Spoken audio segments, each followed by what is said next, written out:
Your father, Eugene Ripley Riggs. Right. Somebody who never met him, never knew him, only looks at a picture of him. How would you describe his character? Most of the time kind of quiet, I think. Good man. I doubt if he ever took a drink in his life. Maybe once, maybe twice, I don't know that for sure. Never in our presence that I know of. And hard-working man. That's the way I remember him. I thought there was no problem on earth my father couldn't solve. That's why I was so taken aback when he became so ill. He just seemed like strength personified to me. And also I felt he was very intelligent, though perhaps compared to today, unschooled, but he read more than my mother did. He wasn't real open with his feelings, I don't think. He, definitely provided for the family, or that was his main function, I think, as an adult. And did different kinds of jobs, but came from a farm family, so enjoyed farming. And that was a ritual.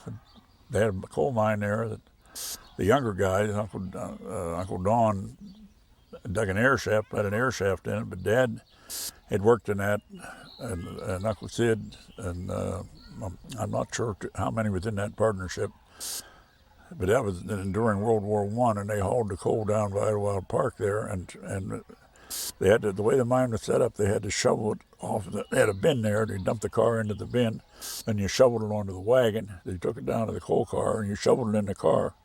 And it wasn't a regular coal car; it was a box car. So you had to get in the car and shovel it back. And it wore out shoveling it. But that time, I remember Dad saying they got as high as $14 a ton for it, and that was a lot of money. But they had to shovel. They've already shoveled that coal, shoveled it in the car in the mine, shoveled from the bin to the wagon, shoveled from the wagon to the car, and shoveled from the car back. You can't get people to do that kind of work now. They just wouldn't do it. So your father did this too? Oh yeah, he was one of them. Just on it. I think he only went through the 8th grade. Fifth grade. 6th grade. Fifth. But he did like to read, and most of the time in evening read, and could really laughed out loud at cartoons in the funny paper, in the funny paper section of Pogo or whatever it was then. He I think sort of kept to himself a little bit. He didn't play with us a whole lot. I don't recall them playing very much. I do recall when we were real little, we used to ride on his foot. And things like that. But as far as what I see some of my grandchildren playing with their kids, there was nothing like that when we were growing up. People didn't have time. I don't think our parents had time to play with us. They were working all the time. He was very intelligent. I often laughed about it. The educated people went to school, went to college, would come in and ask him a question, and he would have the answer. And they didn't have it. So he read a lot, and that's how he got. When he was young, reading, writing, and arithmetic was the most important thing. And once he mastered that, there was no real reason to stay in school. And but he read a lot, and he was a very practical man. He wasn't, and as far as money's concerned and so forth, he wasn't much of a gambler. My dad always had a job. I think he worked mostly farming till during the war, and then he worked at a steel mill. And then he became ill. He was pretty sick there for a while. And that was a pretty tough period in our growing up, actually. When was he ill?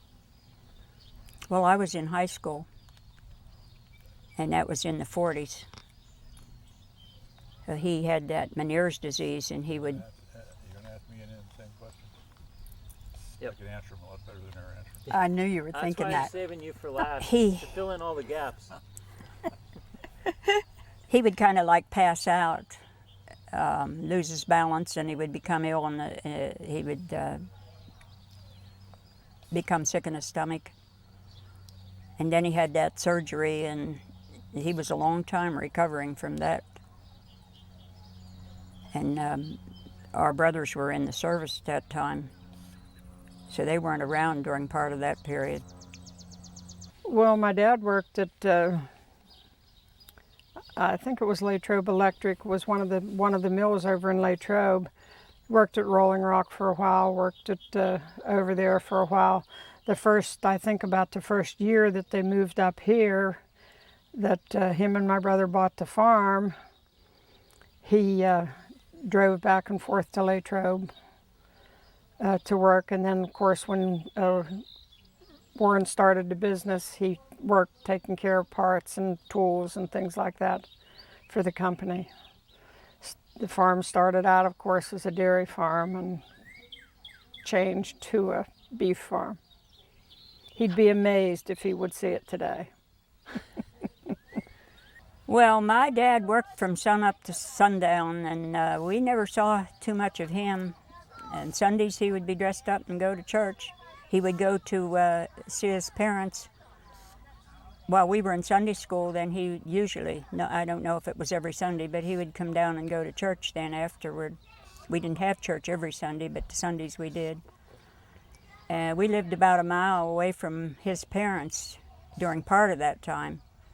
And he made his weekly visit up there. What were his parents like? I don't know. Both parents of our parents, having been the youngest of their large families, that meant that our grandparents were quite elderly when we were growing up. And I didn't have much really close communication with any of those grandparents. I don't remember them paying much attention to me or anything. And I think that was because there were so many grandchildren and they were kind of elderly by then. My granddad was, he walked with a very decided limp, and he was very hard of hearing, so he was hard to speak with. But he always seemed friendly, and he, I thought, was very witty, what things I did hear him saying, and he had a great vocabulary. I don't know if he was, I have no idea how much schooling he had. And as far as my grandmother Riggs, that's who we're talking about, right? My grandmother Riggs, she was a very pretty lady, I thought. She always looked very neat. Everybody seemed to show her an awful lot of respect. I never talked to my granddad without being nervous, and I knew him well. I talked to him well, because I used to work on the farm there. But you absolutely had respect for older people. You did not take things lightly, and the kids now have, I get about it. The grandchildren, I probably think I'm a nuisance. They just don't. What about your mother? If somebody had never met her, how would you describe her character? She was a very kind, compassionate person, very friendly, hard worker in the church, and really a hard worker in anything she took. She organized the senior citizens in Boswell, which is still working organization. Member of our farm women's group, which is still a very active working organization. Well, I would say she was the daughter of Swedish immigrants. She was very family-oriented and very church-oriented. And she could be a lot of fun. And she was somebody you could count on all the time. Well, she was, she was a very intelligent person. She was a leader. If she'd have been born 25 years later, she probably would have been in some kind of business, an executive in some kind of a business or not. But she was born in an era where women were brought up to stay at home and keep house. She's very intelligent, I always thought, and she was strongly in favor of education for all, and just extremely capable, competent. Well, when I was growing up, my mother was the only lady I knew that drove a car. She worked selling, I think it was Raleigh products for a while. And then when my brothers went into the service during the Second World War, she got a job at a factory that manufactured ammunition. And she worked there as long as the war was on, and then she quit. Where was that? And in Latrobe. We lived in Darlington then, and she quit after they came home. Nancy said that Grandma worked at a factory during World War II. Do you remember any details about that? You had to take care of me. No, we had to help put you to bed at night. We weren't allowed to go anywhere till you were sound asleep. But no, I never was too much aware of what that kind of a job that was. She made many friends when she was working there, and friendships that lasted a good while. And I can't remember how she got there. She must have driven. I don't know how she got there. It's funny, even, you know, when you go back in those days, I can't even remember all the time. I had a job that I went to when I was quite young, and I don't know how I got there. Because I certainly wasn't driving. I didn't have a car till long after I was married. So, you know, some things are fuzzy in your mind. But that meant, when she was working, that meant we had more work to do. Or we were expected to do it. Whether we did it or not, I don't know. What kinds of things did you do for fun? What was your recreation? Visiting. That's about it. I mean, what did you play? Oh, yeah, well, we did play games, Parcheesi, I remember, cards, and getting together with other relatives. Or, I guess we went on picnics, or we had picnics up here at the farm. And there weren't very few times I went to the movie. Shopping, or visiting the aunts and uncles is about all we did. Went to Florida one year at least. Went swimming in the creek. There's a picture in there of people swimming in the creek. Well, other recreation we had I didn't mention was swimming. I mean, in Darlington we lived by that river, which creek, that water that went past the house, and there was Idlewild Park there, and then I remember sled riding, and we had a toboggan over there, and we had one here too that we went out on in the winters. And oh yeah, and ice skating too. Things like that. Yeah, we did a lot of ice skating and sled riding, but I know my parents could both skate, but I didn't remember them skating with us. They did go swimming with us. We used to ride on running boards. We were all wet going back from the swimming, and we were allowed to ride on the running boards because we were so wet. Jeez.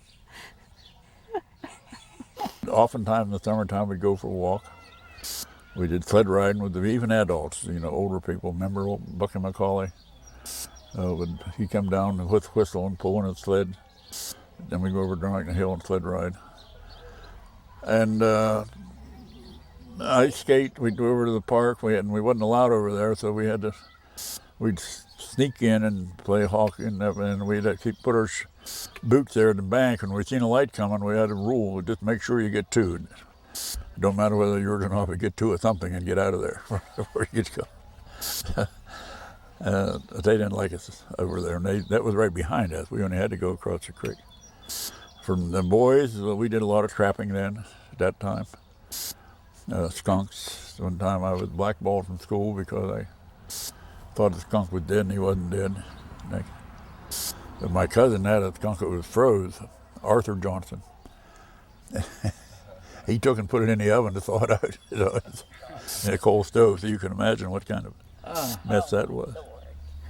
But we used to, we did a good bit of hunting as soon as we was old enough to hunt and trapping. So it was. Did you sell the pelts when you went? Oh yeah. Where that would was you our sell Christmas them? money. Where would you sell? Oh, there was a lot of places. Tears and Roebuck bought them, but I don't recall all the places. But Tears and Roebuck was. But that was how we got money for Christmas. We had a radio, but it got turned on when the news was time for Gabriel Heater or somebody, and that was the news. And when it was over, it was off. That was usually Dad. No, I But remember. when he wasn't around, then if we wanted to listen to something, we could. What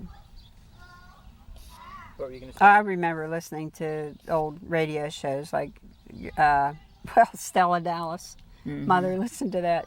Great Gildersleeve and Amos and Andy and those old shows. As kids, I don't think we ever knew it. We never knew we were poor. We didn't know any better. We lived up in the mountain. We didn't have. They talked about the radio. Dad had an old crystal set. We had no power, and I remember him listening to fights, and he would tell us what was going on. But I don't think I even knew how to turn the thing on, but I would have wanted to listen to it. And it was nothing in those days for whole families of relatives to come, to visit. And there was could always put a big meal on the table, That's what people did in those days, visited each other. We never went to a restaurant with our parents, never. If you don't have electricity, you don't know anything about power or lights or anything like that, you really don't miss it. You miss it after you've had it for a while. And we didn't have any of that stuff. We didn't know any better. And Saturday, at that time, everybody went to town Saturday night. And I stayed down at my granddad's. The 5 and 10 cent store was a meeting place. The women, when they got their shopping done, would all sit in there. They had benches for them to sit around, talk, and visit. And the farmers, like Uncle Lawrence and Granddad, often would take butter and eggs to some of the stores and trade it.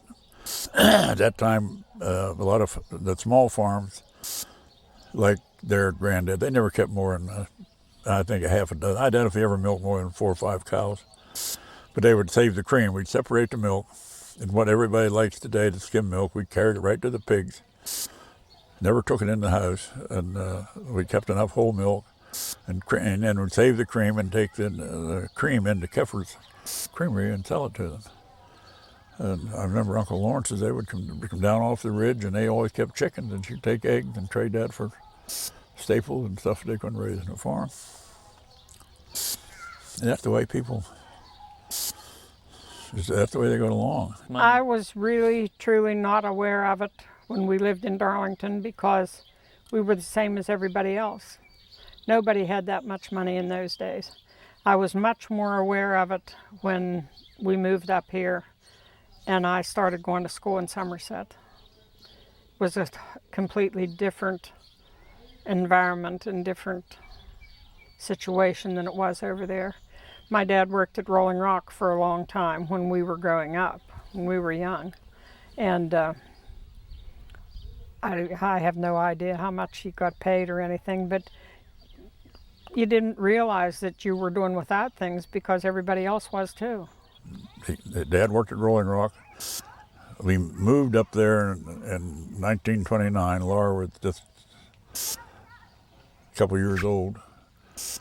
And of course I was only 4, but we moved up in the back of a Model T and I held Laura in my lap going up. She doesn't remember that, I'm sure. But Dad, at that time, we got 35 cents an hour. He worked 9 hours a day, 6 days a week. And that's why we didn't see much of him. He never had much time off. And what did he do for them? He drove team. He worked in the farm crew. I did the same thing, and later on when I was, I don't know, 16, I guess. Maybe, yeah. At that time, he was getting 45 cents an hour, and I got 40 cents an hour. And I drove a team of mules until I got finally graduated into a tractor. But it was really a nice job, a fun job. You had to work, but you're out in the open, and it was you had to go there in the morning. Your horses was already harnessed, ready to go, and Fowler Noggle was the boss, and he would tell you where you're supposed to go. And they put a bag of feed on, a nose bag for the horses for lunch, and away you'd go. And it was just a nice way to live. But when you came to Somerset, the other kids at school had more money? It was obvious they had more? Well, most of them did, yeah. Mm-hmm. Mm-hmm. And of course, Laura and I both worked pretty young, and Warren did too, at Idlewild Park. And you made a little bit of money, but not a lot, but more than you'd have had if you were just sitting at home. And it was kind of fun to work at Idlewild. So. We didn't have any money to throw around, I know that, but we were pretty much in the same boat as all of our acquaintances and friends and relatives, so we didn't feel deprived. Their mother often talked about money problems and money issues. And she seemed like she would have to scratch to get, what she really felt she needed for us. But we never had to really do without any kind of necessities of any kind. We always had plenty to eat and everything. How would you say family life is different now, if it is, compared to when you were a young girl? Well, some of it's different, of course. We didn't live on a farm, so they moved up here. And we lived in Darlington, and it was did a lot of ice skating on Idlewild Lake, which you don't see too many people ice skating anymore. And that was the main thing, sled riding and ice skating. There's too many outside things to do, too much on computers, too much things. So you think kids are inside too much now? I think a lot of them are. I think they watch too much TV, mess around too much with computers. That's my opinion. They could give you a look that, Mother had a tendency for long, really horrible lectures. I remember that quite well. I mean, she would go on till you'd feel like screaming, like it was a torture. Dad would get just this really disgusting look on his face, and you would do anything to get that look off his face. I got a paddle one time when I picked up a pair of scissors and cut a thread on the dining room lace tablecloth. I don't know why I did it, but they were laying there and it just seemed the thing to do. And another time was when I stuck the milk thermometer under the hot water. They were quite angry about that. Ruined it, I guess. I think it's partly because people have much smaller families today. And not to say that their children are any more cherished than they were in those days, but with a large family, there's so much work, you just don't have time to. I don't recall of ever playing games with either of my parents, quite honestly. But we played games. Nancy and I played. We used to play just make-believe stuff, and we always had toys that we got for Christmas. That you didn't. That was a big thing at Christmas time. Not like it is today, with kids getting. I've seen some of these children's playrooms, and you can't walk through them for the toys. We had toys that would have fit in a box about like this, and they were really cherished. But I don't remember playing games with parents. Like I said, my dad worked in those early days from early morning till late at night. And then he had other things that he probably had to do when he came home. I don't remember, what he had to do, but How did you and your brothers and sisters get along? I think we got along fine. We wouldn't have dared to get in some of the fights that kids do nowadays. What about discipline? How did they keep you in line? You just knew better than to talk back or to do anything. It was, you went to church and Sunday school, no questions asked. You either went or you did nothing else. So you had to be very sick. It was a church in our family was a must. There was no excuse not to go to church. I don't remember ever staying home. we weren't allowed to go anywhere all week if we did. Well, I think our parents treated us in a much more reserved fashion. They were definitely, there were no questions. They were the bosses. I mean, you didn't argue about anything. They told you what was what. And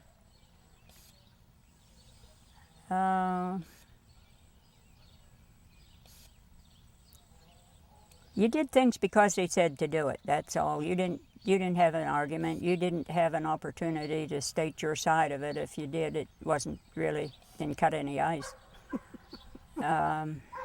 I don't see that today. I mean, I see a lot of kids who are kind of running the show. Not in every case, but in many cases. Parents try to negotiate with them. Why did it change? What's different? I'm not sure why. I really don't know. What do you I'd have to think about that too. Oh, I think people in general are just not nearly as reserved as they used to be. People are more involved with finding pleasure, taking vacations, or seeing the latest movie, when in those days they were more concerned with just surviving, with having enough to eat, having a place to live, going to church, doing the right thing. I think that's the biggest difference. I was supposed to help keep the house clean. I mean, there was nothing specific that was designated for me, but we all had to keep things in shape. I don't remember doing much with laundry or anything like that. Probably did, but I don't even remember doing much ironing or anything. But cleaning, scrubbing, doing dishes. I never saw my mother washing a dish when I was growing up. Never. We always had to do the dishes.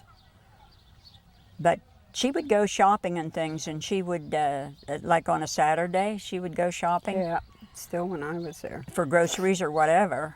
And we were supposed to be working, keeping everything shipshape. Well, when she would come home, quite often she would say, positively, I can't see that you girls did a thing. But we always thought we had done,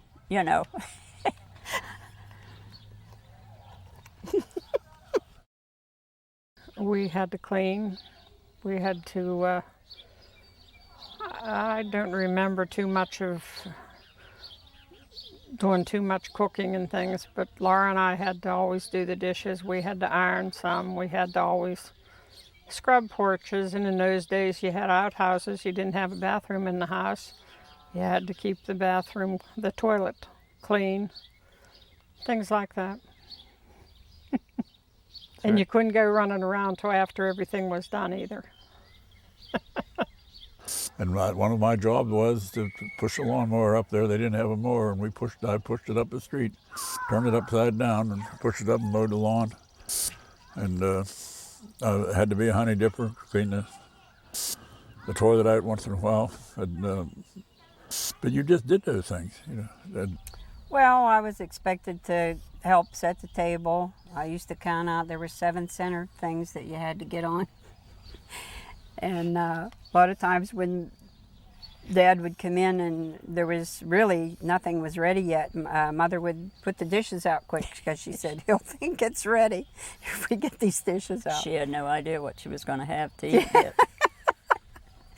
And but every Saturday I was supposed to clean house, but I did a lot of watching the Lone Ranger and things like that on TV instead of getting a lot done. But I think I did it. And I went out and helped feed cows and, you know, any kind of house cleaning.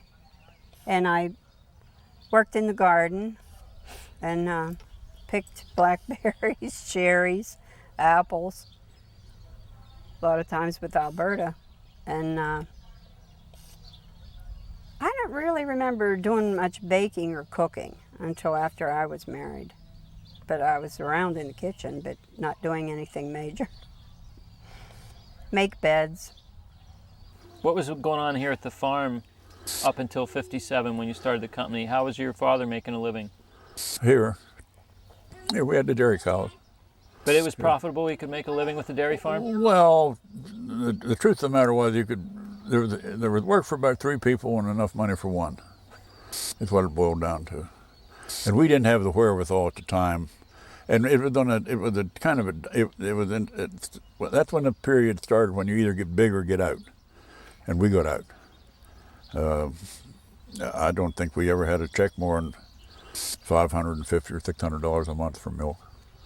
You'd have some calves to sell once in a while, but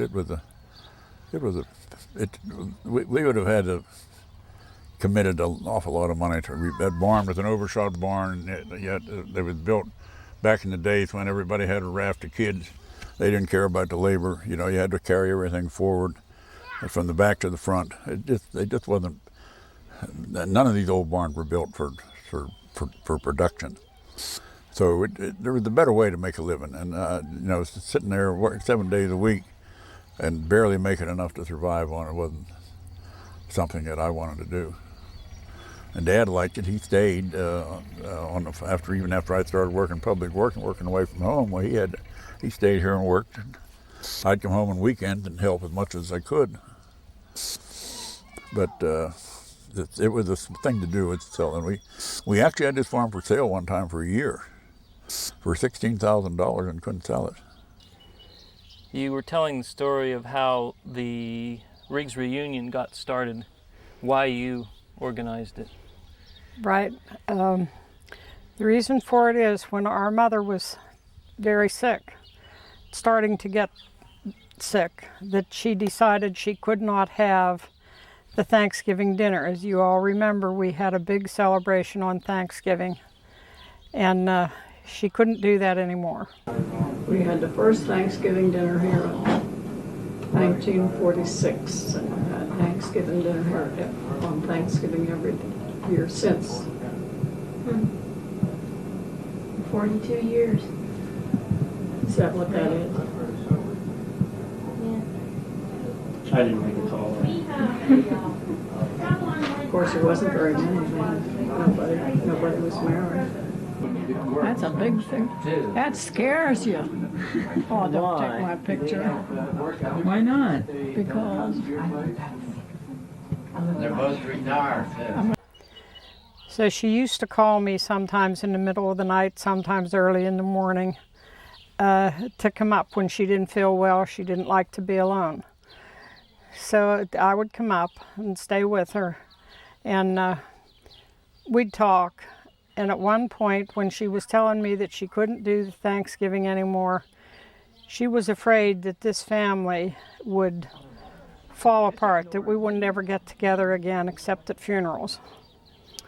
And she didn't want to see that happen. And I told her not to worry about it, that I would try to keep on having reunions or having get-togethers. So that's why we have this reunion now. I let a lot of years go past before I started this, wondering whether anybody would come, whether they'd like to get together or not. But so far, I think it has been successful for the people that come. And I think everybody enjoys it while they're there, while they're here.